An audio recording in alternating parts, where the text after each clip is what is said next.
No Saber Direito desta semana, a professora Rebeca Miller traz um curso sobre direito tributário. Ela menciona os aspectos gerais, conceitos, fala sobre as fontes constitucional e infraconstitucional, também sobre a Lei Geral de Proteção de Dados Pessoais e os direitos fundamentais dos contribuintes. A aula 2 começa agora.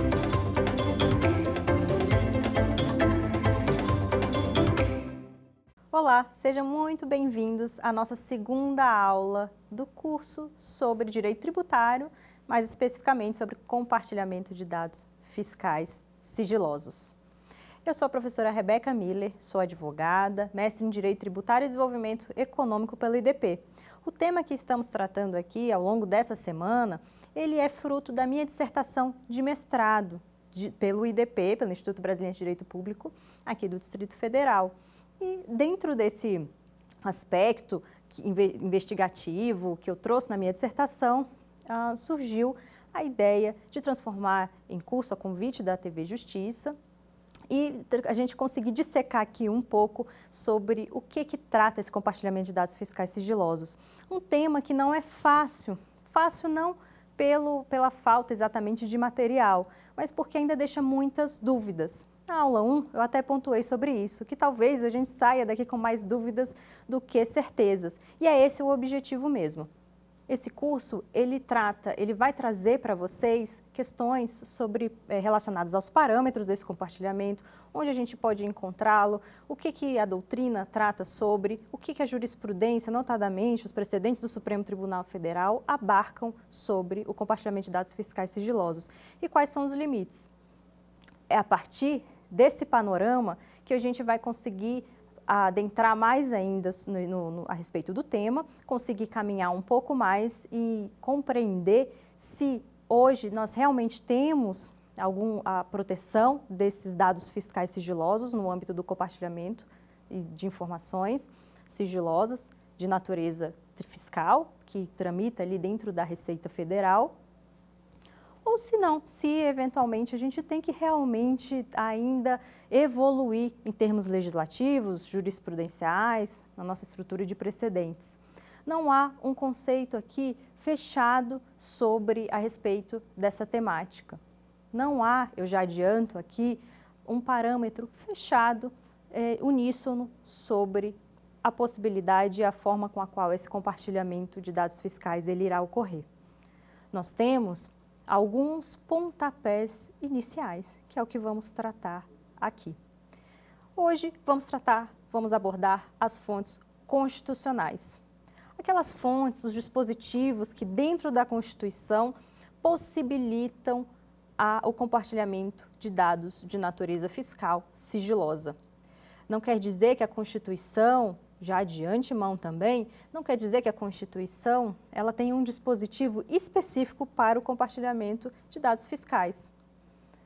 Ao contrário, isso tudo aqui vai ser fruto de uma hermenêutica constitucional, uma análise de dispositivos previstos pela Constituição Federal de 1988, que juntos conseguem nos dar algumas diretrizes em torno da possibilidade ou não do compartilhamento de dados, da troca de informações fiscais de natureza sigilosa.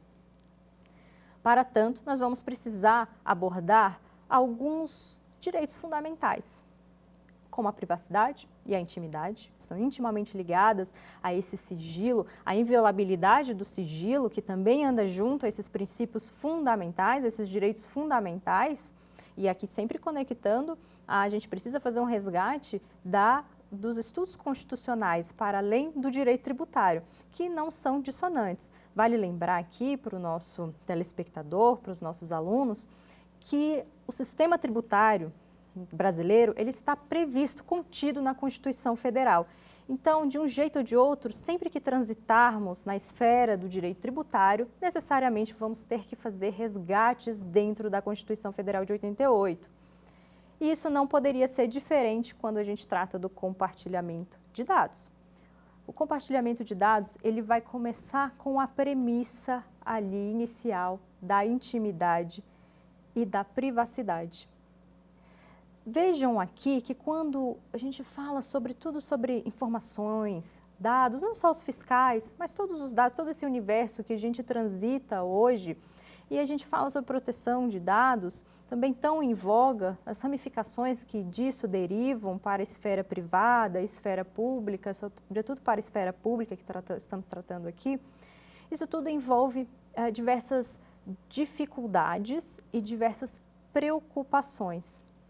Então, hoje, a professora Laura Schertel, por exemplo, na obra Privacidade, Proteção de Dados e Defesa do Consumidor, da editora Saraiva, ano de 2014, ela pontua que a melhor forma de se observar esse movimento, hoje, de dados e informações, é a partir da concepção de que o desenvolvimento tecnológico deve ser harmonizado com a preservação da privacidade. Vocês se lembram da aula 1, em que fizemos um breve resgate histórico da influência que ocorreu no exterior, notadamente nos Estados Unidos, e influenciou em modificações no Brasil e no mundo quanto ao fim da era do sigilo e à intensificação da troca e compartilhamento de dados fiscais?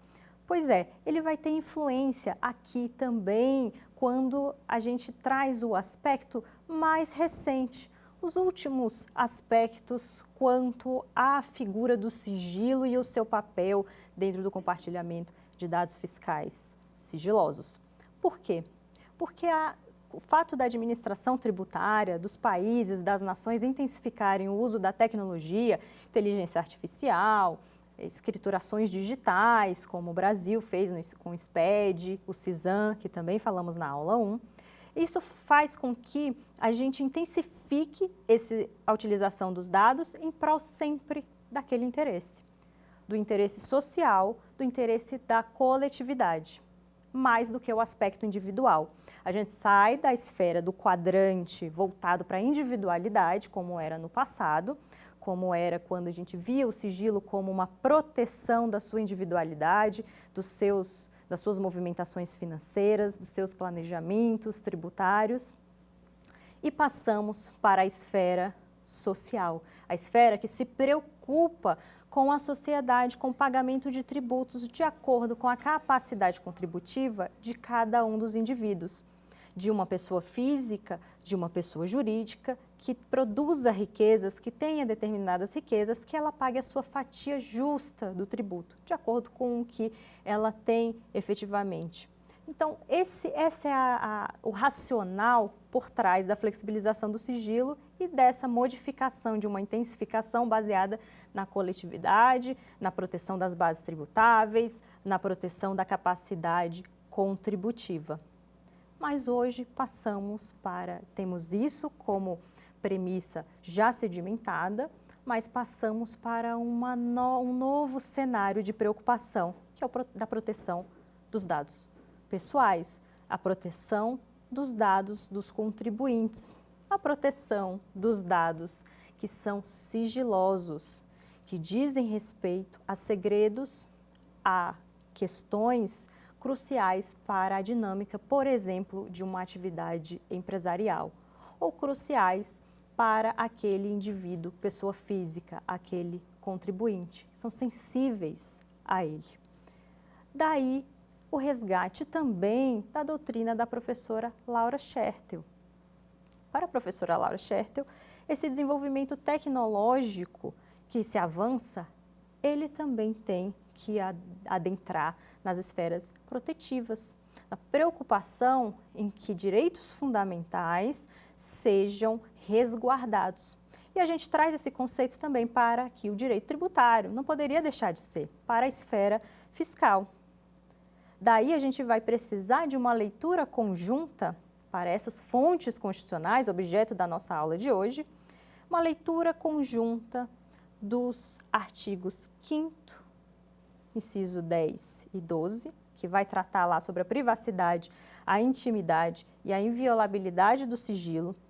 A gente vai precisar tratar do artigo 37, inciso 22, que trata do compartilhamento entre a administração tributária, aqui no Brasil, e não podemos deixar de fora o artigo 145, parágrafo 1º da Constituição, que vai tratar sobre a proteção das bases tributáveis do país.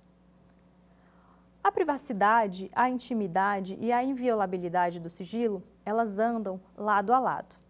Privacidade e intimidade são direitos fundamentais.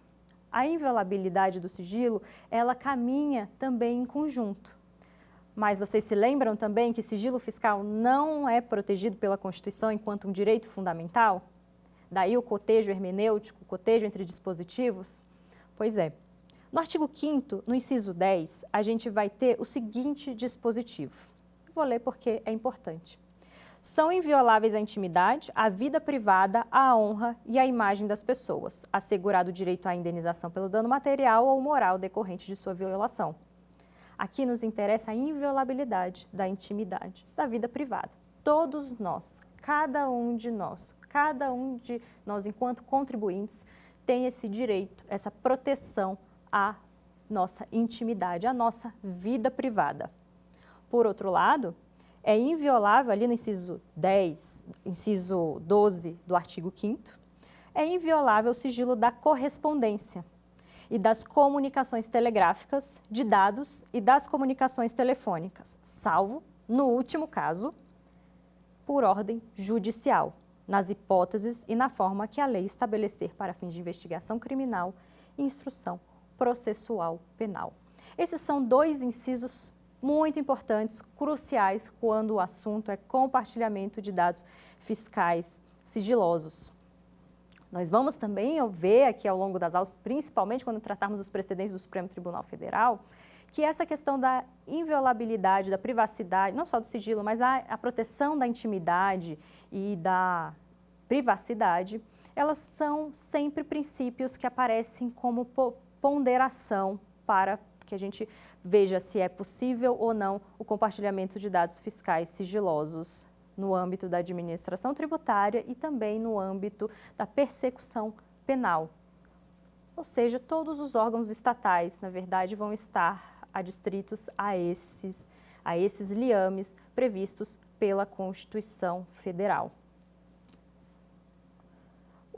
A intimidade e a privacidade, ela tem dois vieses importantes também, igualmente importantes, e que vão encontrar na doutrina algum respaldo, sobretudo na doutrina de Tércio Ferraz Sampaio Júnior, que foi precursor na análise quando a gente fala sobre essa possibilidade de compartilhamento de dados, e na doutrina também do professor e ministro Gilmar Mendes. Eles diferenciam a privacidade em dois aspectos.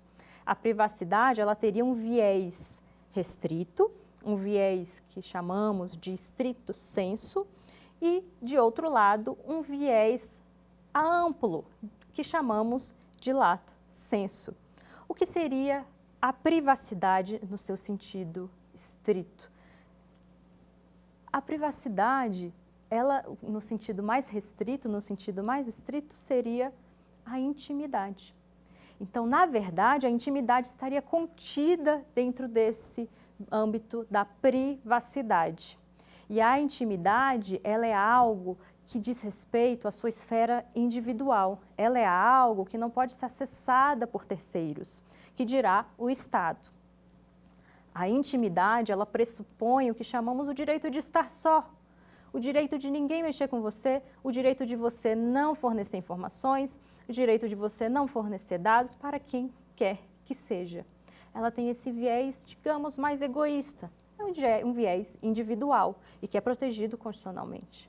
Apesar de termos esse cenário todo de cada vez mais informações nossas serem compartilhadas, serem divulgadas, serem acessadas, a intimidade ela ainda reside ali no recôndito da privacidade, ela ainda está ali para proteger as nossas informações mais sensíveis, as nossas informações mais privadas.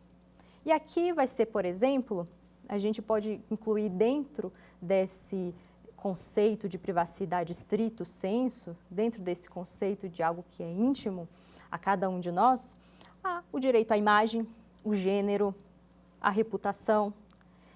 Essas são questões que não podem ser objeto de troca no mercado, a não ser que haja o consentimento daquele que detém aquela informação. Não só o que detém, mas daquele que é proprietário daquela informação.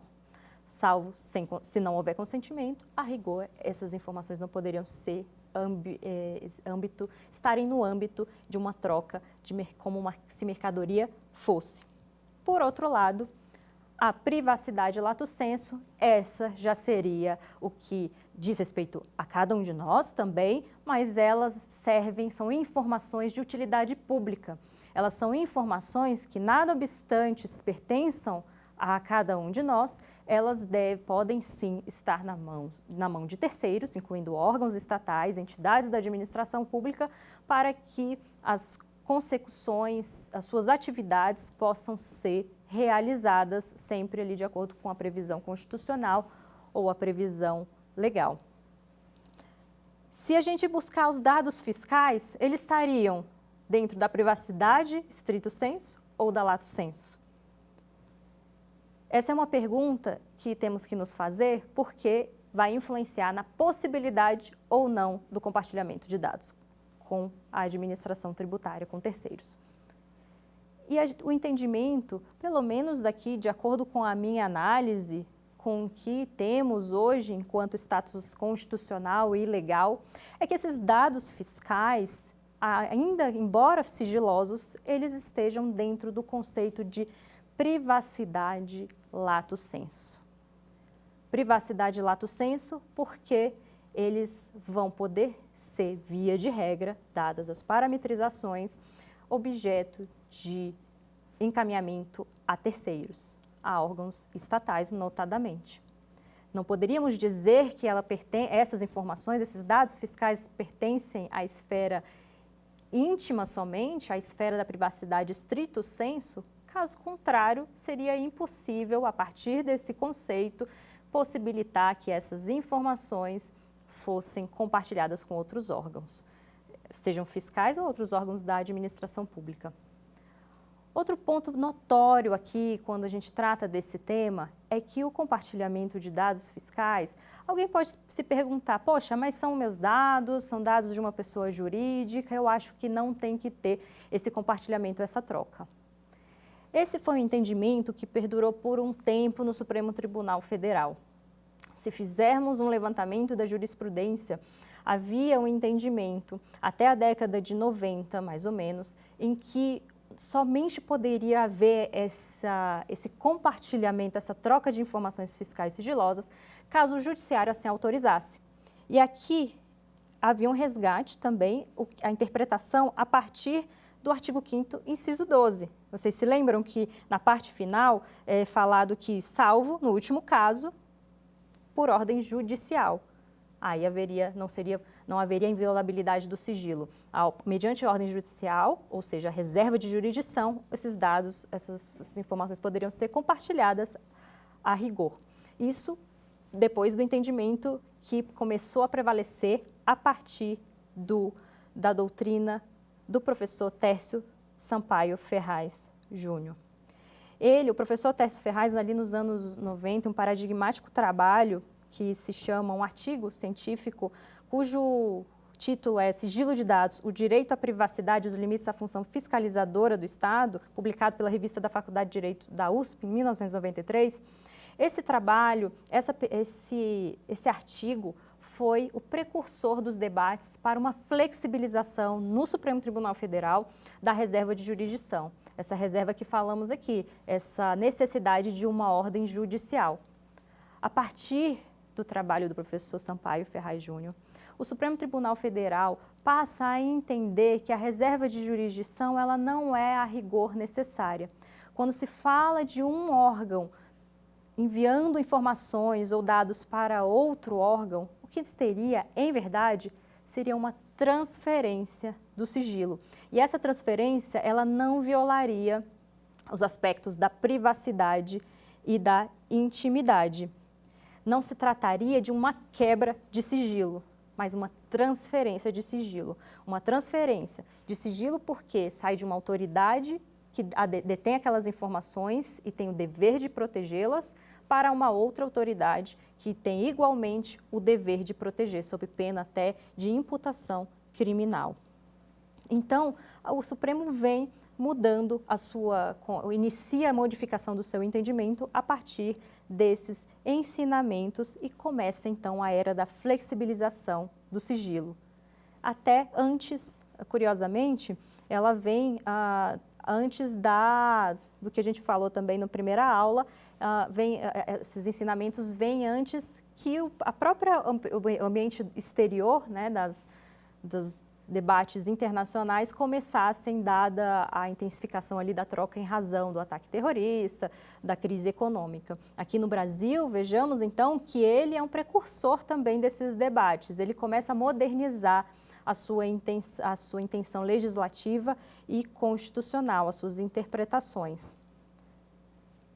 E o ponto de maior destaque dentro dessa modificação jurisprudencial e do entendimento do que seria a inviolabilidade do sigilo, em que aspecto a privacidade e a intimidade seriam enfrentadas de uma forma negativa, estariam sendo violadas, é interessante porque passa-se a entender que, na verdade, cada um de nós tem o dever de contribuir não só com os tributos, com os impostos, contribuições, dada cada competência, mas também o dever de colaborar com a administração tributária. Então, não poderia o sigilo aqui fornecer um escudo protetivo contra o acesso das autoridades fiscais às informações e os dados pertencentes aos contribuintes e dificultar, inclusive, a fiscalização tributária. Então, a gente começa a transitar pela evolução do sigilo fiscal.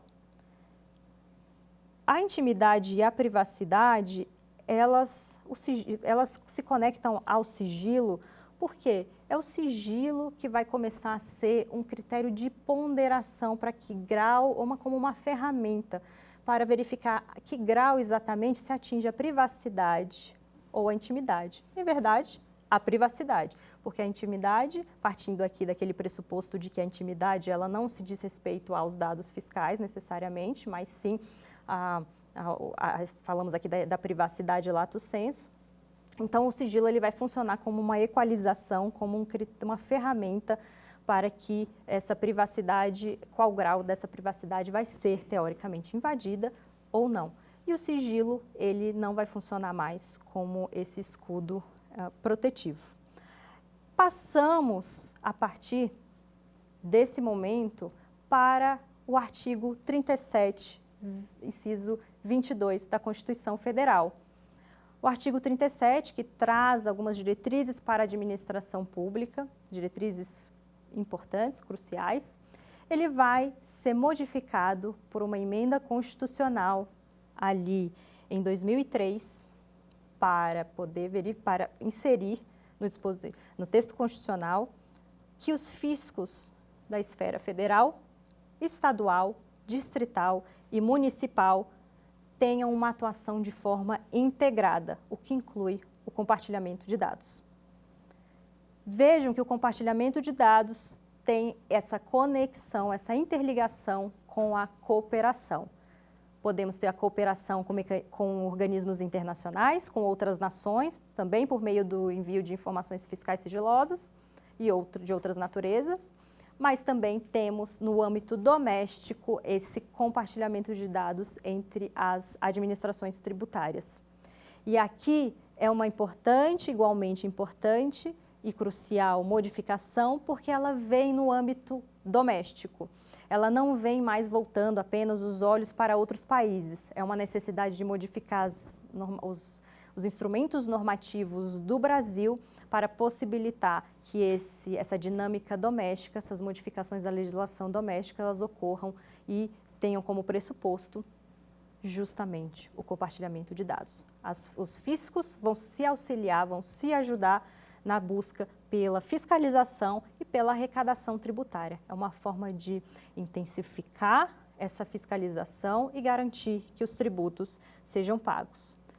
Somente não podemos nos esquecer que por trás de todo ponto positivo, toda questão que é constitucionalmente prevista, como a cooperação entre as administrações tributárias, temos que, de outro lado, cuidar da proteção dos indivíduos.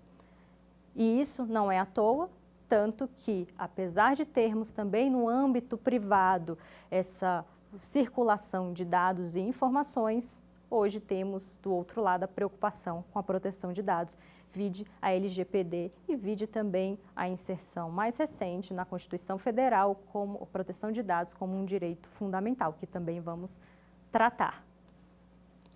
Então, após essa modificação do texto constitucional, essa inclusão da cooperação entre as administrações tributárias, o país começa a se preparar, a robustecer a sua legislação interna, o seu entendimento interno em busca desse fim da era do sigilo, desse mote do fim da era do sigilo, que vale fazer uma nota de rodapé, não é o fim exatamente, é uma expressão que foi utilizada ali no âmbito do Fórum Global em busca pela transparência e troca de informações, mas o fim, na verdade, quer dizer essa flexibilização. O sigilo, ele deve e sempre vai existir, mas há uma flexibilização em busca desse interesse público, esse interesse da proteção da sociedade.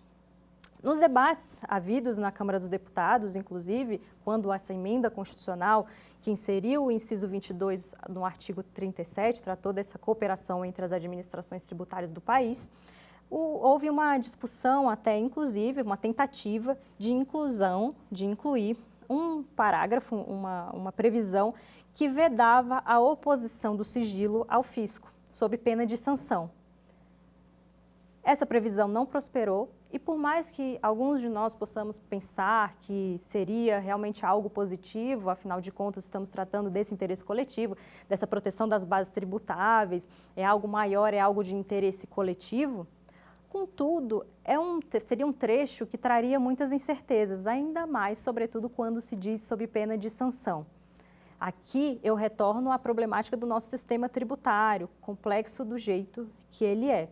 Sempre que há uma imposição de uma sanção, às vezes não quer dizer que a pessoa, o contribuinte, o fez com uma má-fé, mas simplesmente porque o sistema é tão imbricado, é tão difícil, que foi da mesma forma difícil cumprir com alguma obrigação. Então, sempre temos que tomar cuidado quando se diz sanção, sobretudo num texto constitucional, que a gente não sabe exatamente a dimensão. E mais que isso, a oposição ao sigilo contra a Fazenda, ela de fato, ela não pode existir, ela já não existe. O contribuinte é obrigado a fazer as declarações, a fornecer as informações necessárias previstas em lei. Eles são obrigados, os contribuintes, nós todos somos obrigados a fazer esse repasse de informações ao fisco.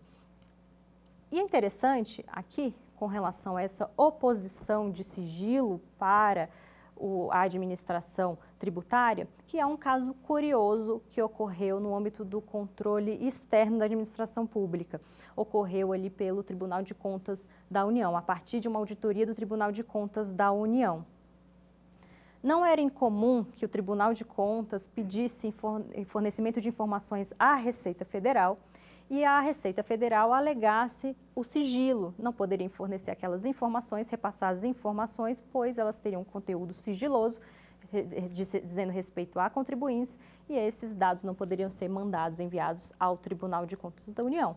Isso foi fruto de uma auditoria e modificações foram feitas posteriormente, tanto no âmbito do Poder Executivo, com decretos, quanto no âmbito da própria Receita Federal. Se a gente tentar pedir alguma informação, inclusive, sob ali a égide da Lei de Acesso a Informações, também não é incomum a alegação de proteção do sigilo fiscal. Então, vejam que o liame o caminho é muito estreito para a gente conseguir entender e acessar informações que realmente tenham conteúdo sigiloso ou não, ou para conseguir compreender se essas informações, de fato, elas são sigilosas, se elas não deveriam ser enviadas, porque isso pode ser um controle, no caso do TCU, é um controle externo. O TCU, naquele ponto, gostaria de verificar até como é que estava a dinâmica de benefícios fiscais, de incentivos fiscais. E ele precisava do acesso das informações para saber se a legislação, se as questões constitucionais e técnicas estavam sendo cumpridas quanto àqueles benefícios e incentivos que estavam sendo concedidos. E eles não conseguiam esse acesso justamente por oposição do sigilo fiscal. Isso aqui é um cenário que, como já dito, tem diversas ramificações. E uma dessas ramificações que eu trago agora é justamente essa questão do controle externo. foi apaziguada essa questão depois. O Tribunal de Contas da União consegue hoje a determinados acessos sem a oposição do sigilo. Mas veja que o caminho contrário, nessa tentativa das discussões no âmbito da Câmara dos Deputados, foi também intentado, de não poder deixar expresso no texto constitucional que a oposição do sigilo contra o fisco, no caso, não poderia ocorrer. Essa cooperação prevista pelo artigo 37, inciso 22, cooperação entre os fiscos, ela se liga justamente diretamente à modernização da administração tributária. A OCDE, tem a Organização para a Cooperação e Desenvolvimento Econômico, ela tem um projeto de trabalho, um grupo de trabalho que se chama Administração 3.0. E dentro desse grupo, questões levantadas acerca do sigilo, da flexibilização do sigilo e da troca do compartilhamento de dados também foi levantado. Ele foi levantado para tratar justamente também a respeito da importância dessa rede de confiança e de proteção que deve existir quando falamos sobre compartilhamento de dados fiscais. Então, vejam aqui novamente, passamos lá do interesse social, prevalência do interesse social, do interesse no acesso a essas informações e transitamos aqui para a proteção dos direitos, incluindo a própria OCDE levantando essa bola, levantando a importância desse tema. E no âmbito desse grupo de trabalho, chamado de Administração 3.0, um dos pontos de relevo foi justamente a conexão do setor privado com o setor público. Essa rede de confiança que precisa ser construída, em que, à medida que o compartilhamento vai sendo seguido, vai sendo intensificado, também haja do outro lado, e a administração pública vá se modernizando, vá havendo a tecnologia ali no âmbito dessa consecução do compartilhamento de dados, haja também, por outro lado, o envolvimento do setor privado quanto às suas garantias, às suas proteções. A reunião desses dados fiscais, também falamos na aula 1, ela está dentro daquelas obrigações acessórias ou dos deveres instrumentais. Sempre transitando dentro dessas escriturações digitais vão estar essa massificação das informações e dos dados. A capacidade contributiva e a proteção das bases tributáveis é um outro viés importante também quando a gente está falando sobre compartilhamento de dados fiscais. O parágrafo 1º do artigo 145 da Constituição é onde a gente vai conseguir resgatar esse caráter pessoal que tem os impostos e da progressividade, ou seja, aqui em poucas palavras, a possibilidade dos tributos eles estarem de acordo com a sua capacidade de contribuir com aquele sistema tributário, de acordo com a riqueza que você gera, de acordo com a riqueza que você possui. Então, é a capacidade econômica.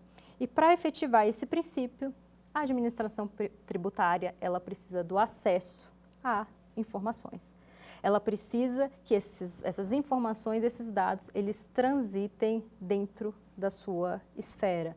Eles transitem tanto nas mãos da Receita Federal, mas dos estados e dos municípios, como uma forma de proteger o patrimônio, né, os rendimentos e o patrimônio, no caso, né, da estatal, a arrecadação tributária, ao mesmo tempo em que consegue identificar esses rendimentos e as atividades econômicas do contribuinte. As administrações tributárias da União, dos estados, dos municípios e a administração tributária distrital estão, portanto, englobadas ali no artigo 37, inciso 22 da Constituição. E um dos principais recursos que elas vão ter em suas mãos é justamente o compartilhamento de cadastros e de informações fiscais. E mais que isso, o dispositivo constitucional, esse inciso que acabamos de ler rapidamente aqui, ele traz que esse compartilhamento ele vai ser na forma da lei ou de um convênio. esse é um parâmetro que não pode passar despercebido. Porque quando falamos sobre compartilhamento de dados fiscais, uma das primeiras indagações é justamente onde é que esse compartilhamento vai ter que ser previsto. A gente está vendo aqui, nós estamos vendo que a Constituição Federal, ela traz as balizas justificadoras para o compartilhamento de dados. Nós temos a privacidade e a intimidade, como vamos tratar com a privacidade para flexibilizar o sigilo, a inviolabilidade do sigilo.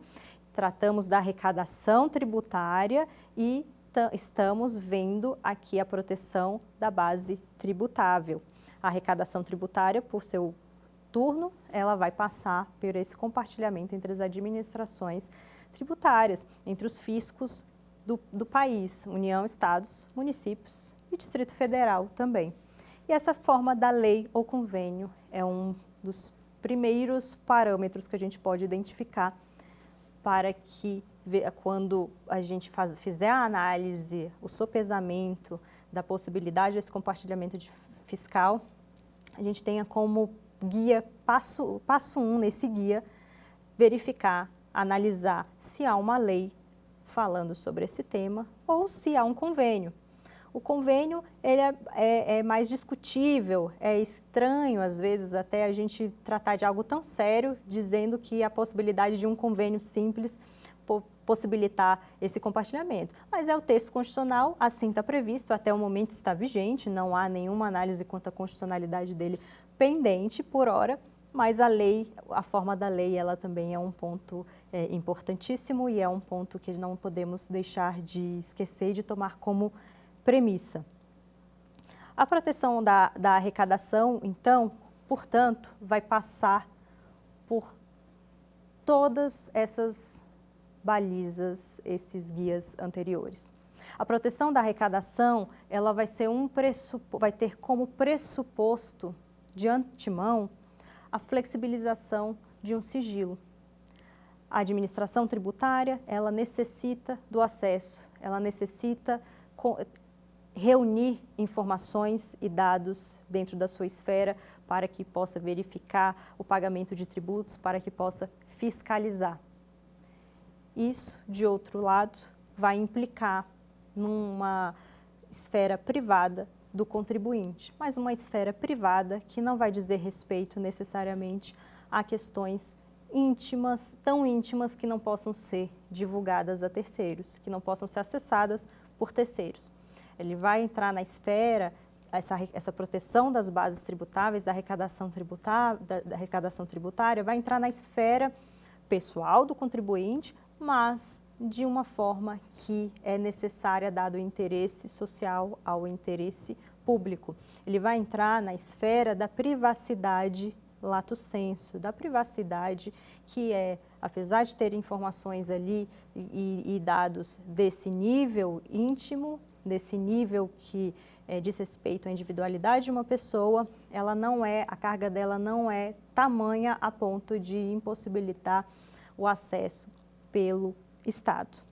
É chegada a hora de nós testarmos os nossos conhecimentos. Vamos para o nosso quiz? A Constituição Federal de 1988 prevê como direitos fundamentais: letra A, privacidade e intimidade; letra B, privacidade, intimidade e o sigilo de dados bancários e fiscais; letra C, privacidade, intimidade, sigilo bancário e proteção da arrecadação tributária; ou letra D, privacidade, intimidade, inviolabilidade do sigilo e proteção da arrecadação tributária. Qual será a resposta? Vocês sabem? A resposta correta é a letra A, privacidade e intimidade. Nós não podemos dizer, por exemplo, como está na letra D, que a privacidade, intimidade, inviolabilidade do sigilo e proteção da arrecadação tributária está prevista como um direito fundamental. A arrecadação tributária, ela de fato está na Constituição, mas ela não é um direito fundamental. Você recorda que o artigo 145, parágrafo 1º, é o que traz esse pressuposto da arrecadação tributária, da proteção das bases tributáveis? Ele não é um direito fundamental. É uma norma constitucional, mas não é um direito fundamental. Então é importante ter essas diferenciações. Por outro lado, Se a gente pegar a letra B, privacidade, intimidade, sigilo de dados bancários e fiscais, a privacidade e a intimidade, de fato, são um direito fundamental, estão contidas ali no artigo 5º. Todavia, por outro lado, o sigilo de dados bancários e fiscais, eles não estão lá previstos. Sigilo fiscal, sigilo bancário é uma previsão legal. O sigilo fiscal está lá no Código Tributário Nacional, no artigo 198. A privacidade, intimidade, sigilo bancário e proteção da arrecadação tributária foi também o que falamos e entra na mesma medida que sigilo bancário também não está previsto na Constituição. Tampouco a proteção da arrecadação tributária é um direito fundamental. Vamos para a nossa segunda pergunta?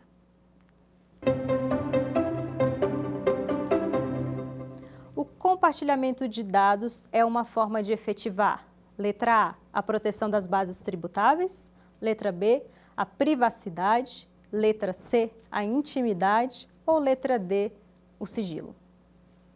Essa também não é difícil, vamos lá? Compartilhamento de dados é uma forma de efetivar a proteção das bases tributáveis. A premissa do compartilhamento de dados fiscais e sigilosos, uma delas, é justamente, falamos aqui, a possibilidade da administração tributária, administração fiscal, acessar dados e informações e auxiliá-la, assim, na fiscalização e na certeza que tributos estão sendo pagos, que a base tributável do país ela está sendo resguardada, que a arrecadação tributária está sendo resguardada. Essa é a premissa principal. Quando falamos sobre privacidade e intimidade, é algo mais ligado ao contribuinte. É um direito que o contribuinte tem à sua proteção. Então, não é uma forma de efetivar o compartilhamento de dados. Pelo contrário, à luz da jurisprudência anterior do Supremo Tribunal Federal, antes das modificações ali, após o trabalho do professor Tércio Ferraz Sampaio Júnior, na década de 90, era justamente utilizando a privacidade, sobretudo a privacidade e a intimidade, para não possibilitar o compartilhamento de dados fiscais, sob o manto do sigilo, da inviolabilidade do sigilo, senão por uma decisão judicial. Então, a privacidade e a intimidade, ela entra na esfera de proteção do contribuinte, é um direito fundamental do contribuinte, mas não uma forma de consecução do compartilhamento de dados fiscais. E o sigilo, por outro lado, ele é uma ferramenta que equaliza essa privacidade e a intimidade. Ele também não é um pressuposto por si do compartilhamento de dados fiscais. O compartilhamento de dados fiscais, novamente, ele tem como essa base anterior uma necessidade de acesso pelo ente estatal, pelos fiscos estatais do Estado, da administração pública, para que as suas atividades seja uma forma de efetivar as suas atividades, no caso da administração tributária, da proteção à arrecadação do país. Vamos para mais uma pergunta do nosso quiz de hoje.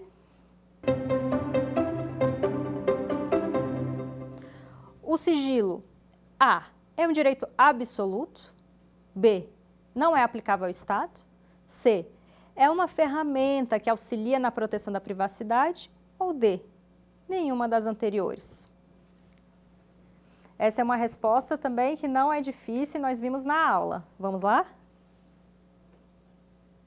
O sigilo é uma ferramenta que auxilia na proteção da privacidade.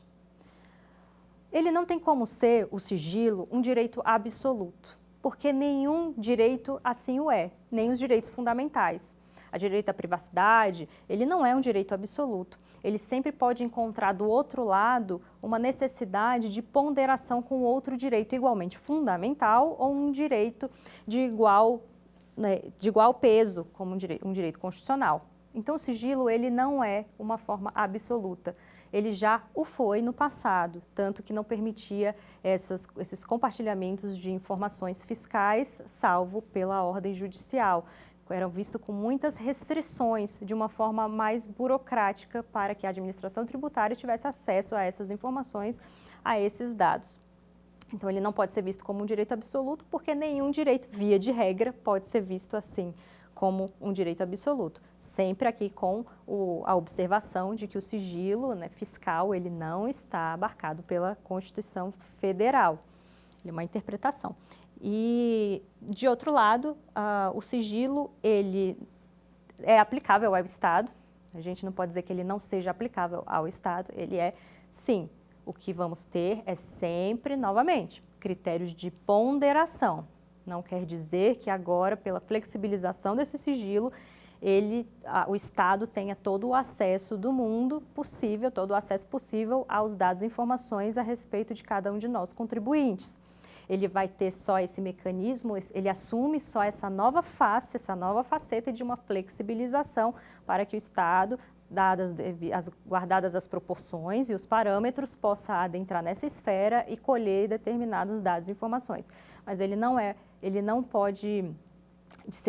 não é possível afirmar que ele não é aplicável. Ele é sim, ele ainda é um critério importante nessa proteção da privacidade, nessa busca por parâmetros no compartilhamento de dados fiscais sigilosos. E ele vai ser, com certeza, essa ferramenta que auxilia na proteção da privacidade. Portanto, conforme falamos aqui, a privacidade ela vai ser sempre equalizada de acordo com a situação concreta para verificar se houve uma invasão dessa privacidade ou não, mas esses aspectos gerais em que há uma troca de informações entre a Receita Federal e a Receita, por exemplo, estadual, ela é já um pressuposto de que a privacidade ela não está necessariamente sendo invadida, né? Mas ela também, assim como o sigilo vai existir, mas ela vai ser um critério igualmente de ponderação dentro de toda essa dinâmica do compartilhamento de dados fiscais. Portanto, nessa segunda aula, nós tratamos das fontes constitucionais para esse compartilhamento de dados fiscais protegidos pelo sigilo. Passamos pela esfera da privacidade, da intimidade, as ramificações da privacidade, que, conforme a doutrina do ministro Gilmar Mendes e também do Tércio Ferraz Sampaio Júnior, elas podem ser divididas, a privacidade pode ser dividida em dois vieses principais. Numa visão mais restrita, onde a intimidade estaria inserida, em verdade, e a esfera mais ampla, lato sensu, que os dados fiscais estariam ali alocados. Nós também passamos pela proteção da arrecadação tributária. Essa proteção que tem como prévia o artigo 145, parágrafo 1º da Constituição. Essa proteção que enseja uma necessidade da administração tributária para que ela, dentro do âmbito ali das suas atividades, ela consiga, de fato, fazer uma rede de proteção, uma rede protetiva para a base tributável do país. Então, conseguir ali intensificar, identificar a capacidade contributiva de cada um dos contribuintes e aplicar critérios de isonomia, ou seja, toda a tributação sendo aplicada de uma forma isonômica, de acordo com o que cada um de nós tem a contribuir, o que cada um de nós tem como capacidade de contribuir na tributação, né, na riqueza, à medida das nossas riquezas e para o país. Então, a partir daí, a cooperação entre os fiscos, porque a partir dessa cooperação entre os fiscos que essa arrecadação tributária, que essa informação, esses dados precisam circular e aí chegar à autoridade responsável e daí conseguir essa fiscalização tributária, essa fiscalização no âmbito da Receita Federal ou da Receita dos fiscos estaduais, municipais, distritais, ela possa também ocorrer. E do lado de tudo isso, do lado de todo esse pacote de direitos fundamentais, nós temos a inviolabilidade do sigilo.